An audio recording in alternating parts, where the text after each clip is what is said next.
I'm Jackie Lieberman, editor of NJ Flavor, and I'm here today with Rick Rodgers, author of many, many cookbooks, including Thanksgiving 101, and the guy who has cooked over 300 Thanksgiving dinners. Rick is teaching online cooking classes from his kitchen in West Orange through his website, coffeeandcake.org. He's got a bunch of Thanksgiving and Christmas classes coming up, and he's going to give us a little preview with this side dish from the Big Book of Sides. Hi. I'll be there. I'm back. I just have to push a button over here. You know, as always with Zoom, you always have some button that is up that you don't want to be up. There we are. Hi. All right. Hi, nice to see you, Jackie. It's great to see you today. Thank you. Good. Happy Thanksgiving to everybody. I am going to make a side dish for Thanksgiving. You know, there's always somebody at the table that thinks that their Thanksgiving dinner is not about the turkey, but about the side dishes. And so I want to be sure that you have some really great side dishes on your Thanksgiving table. And this particular book is not from my book, recipe is not from Thanksgiving 101. It's from a newer book of mine that's called The Big Book of Sides. And, you know, my grandmother always used to say that Thanksgiving was the easiest dinner in the world because it was to her. Because I swear all she did was just keep opening up cans all day long. To her, sweet potatoes was canned sweet potatoes in syrup with marshmallows on top. To me, sweet potatoes is this great thing I'm going to share with you, which is a sweet potato puree with meringue on top. And so, but before we get into that, I want to show you about what a real sweet potato is, because in my supermarkets in West Orange, I can get all 5 of these different kinds of things that are labeled yams. They are not yams. Not only one of them is a yam. I feel like, you know, this is like a test now. Guess which one of these is the yam? So, but actually, can you get on the counter? Can we show this on the? There we go. There we go. This is the yam, and it's called a Nyame, N-A-M-E. It looks like the word name will be on the sign. You get these at Latino markets or in the Latino aisle of many supermarkets. It looks like an elephant's foot in a way, you know, and it's a scaly on the outside. Inside, it is potatoey. It's not sweet at all. Now, the reason why we call the oranger things yams is because this was the African tuber that came over during the slave period. And these became to be known as yams just because they were tubers. And that's the only reason. They bear no other resemblance. Now, here are 4 different kinds of yams that I found at my supermarkets. They're not yams, they're sweet potatoes. Okay, now these 2 ones with the purple skins, this one is actually called a boniato or a batata, and it has a purple skin, and if you scratch it, it's got kind of a pale tan flesh underneath. This one looks very similar, but you see how rough this is also called the batata tropicale. And this one has a very rough skin. This one has a very smooth skin. This is a Japanese sweet potato. This is delicious. It's a little less sweet. So if you were to get either one of these and expecting to get like what you get at a Southern cafeteria, you're not going to get it. Now, these are the 2 kinds of sweet potatoes that you're really going to be looking for. They're often labeled Louisiana yams or Southern yams. And if you cut it open, the flesh is going to have that orange color that you're looking for.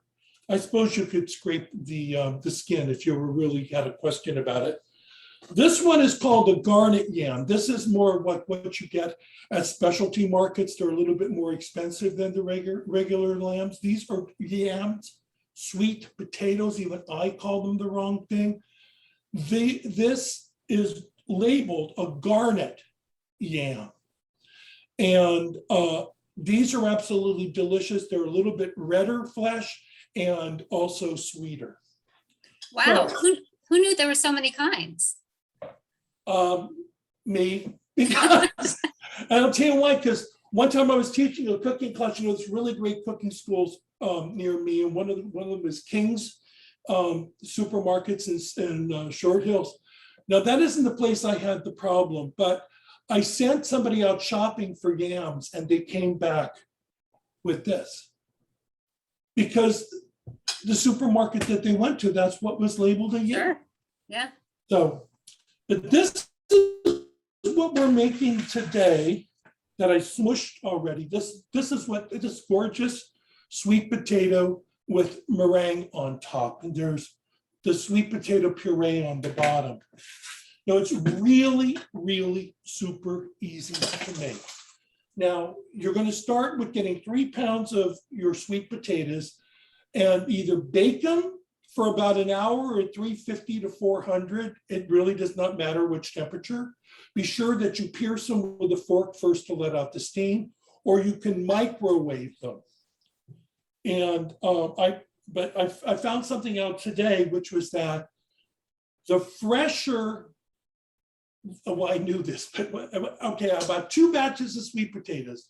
One of them took 15 minutes at 100% in the microwave, and the other one took 25 minutes. The same sweet potatoes.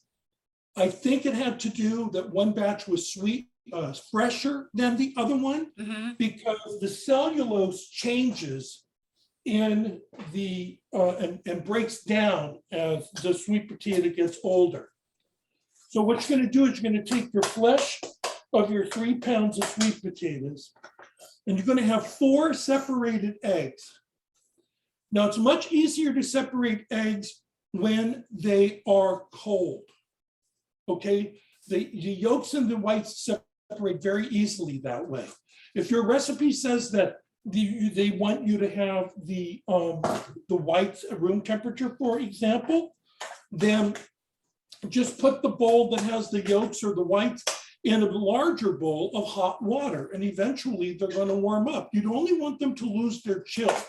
You're not getting them hot, hot, hot. Now I'm going to put in about 4 tablespoons of heavy cream, a couple of tablespoons of butter, a little bit of brown sugar, like just a couple of tablespoons. And then I also want to put in a few gratings of fresh nutmeg. You don't drop the entire thing in there like I just did. And then the other thing is you want to put in a little bit of lemon juice and lemon zest. Now I've also changed this to orange, and I've also done this with, if I wanted to be even fruitier, I'll drain a can of crushed pineapple and then stir that into there too. All of those are delicious. Now this is something that a lot of people don't know, is that when you zest the lemon or on a micrograter, or you may be doing it, you just do it right over the bowl, right? But there is another and a better way, which is that if you turn it with the rasp up, it'll collect the zest in that channel. And then you just go like that. It's a little bit. All right. And then one other thing, I want to get some. I just have a strainer right here, so I'm not going to go because it's better to squeeze the lemon over a strainer to collect the seeds. You Yeah. won't be picking them out that way. Okay, that's it. And then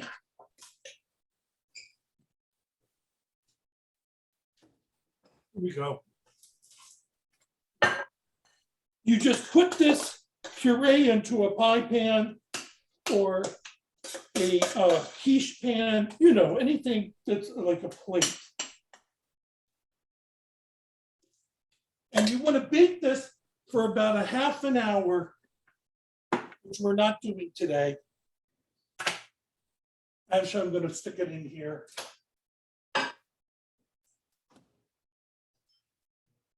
for about a half an hour because you want it to be warm. Okay. Now, then now you can make that the day before. I mean, come on, it's Thanksgiving. You have to look for this stuff. Then you just microwave it for about 5 minutes until it's hot again. Oh.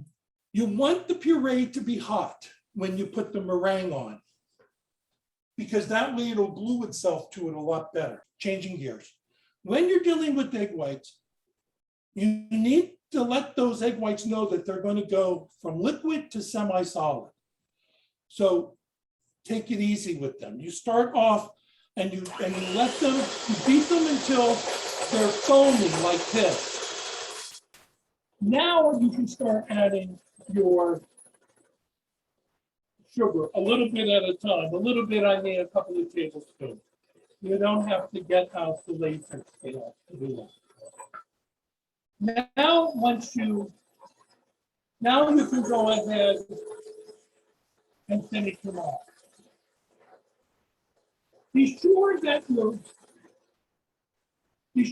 your bowl is really clean and your beaters are really clean.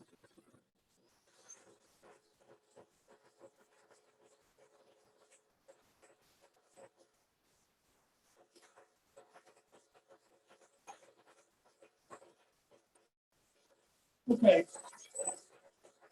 Now see how it's leaving tracks in there? That's how I can tell it's getting done.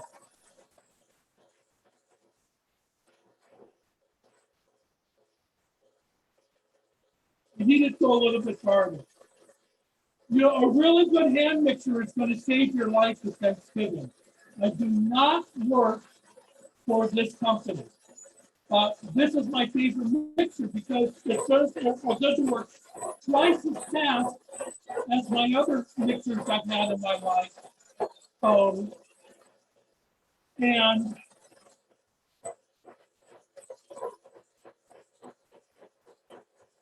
so funny because when I cook with my mom, she has the same mixer that she got in her shower.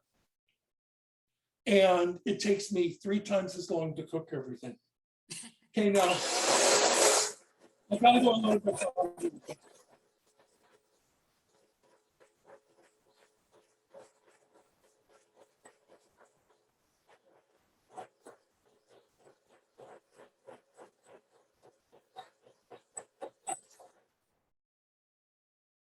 Okay, now I got it. Now I'm getting peaks here.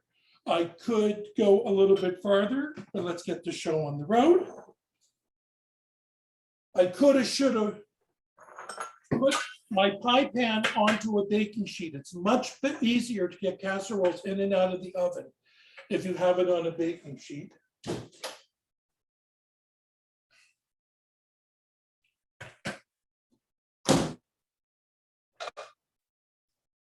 In real life, this will have cooked for half an hour and it will have gotten hot all the way through, and you will have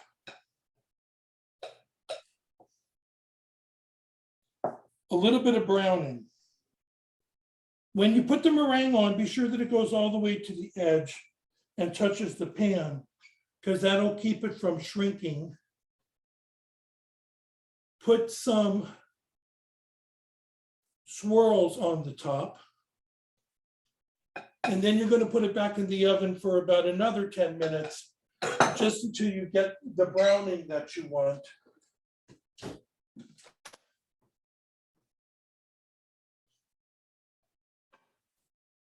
That pan won't fit in this oven.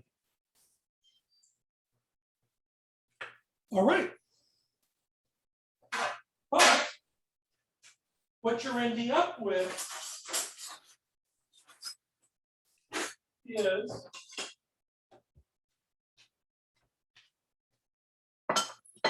the sweet potato with meringue. You're going to get 8 servings out of this because, oh, wow, look at that. Oh, That's beautiful. it is beautiful. Now, if I were to put like a half a cup of brown sugar in this and put it in a pie shell, I have some really, really good sweet potato meringue pie.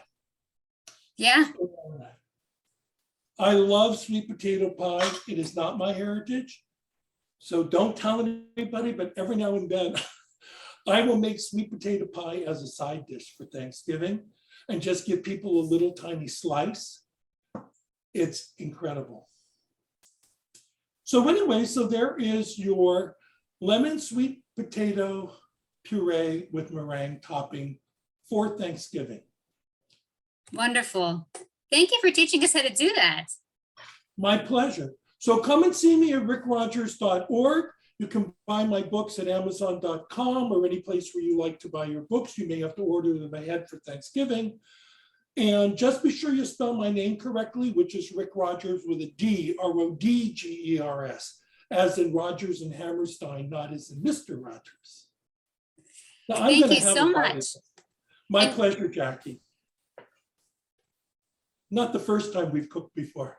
No, I hope it's not the last. I want to take some of your classes. I've taken a couple and they've been wonderful. No, so I saw your mom and dad there too. Yes, we had a whole family thing. It was wonderful. Thank you. Take care.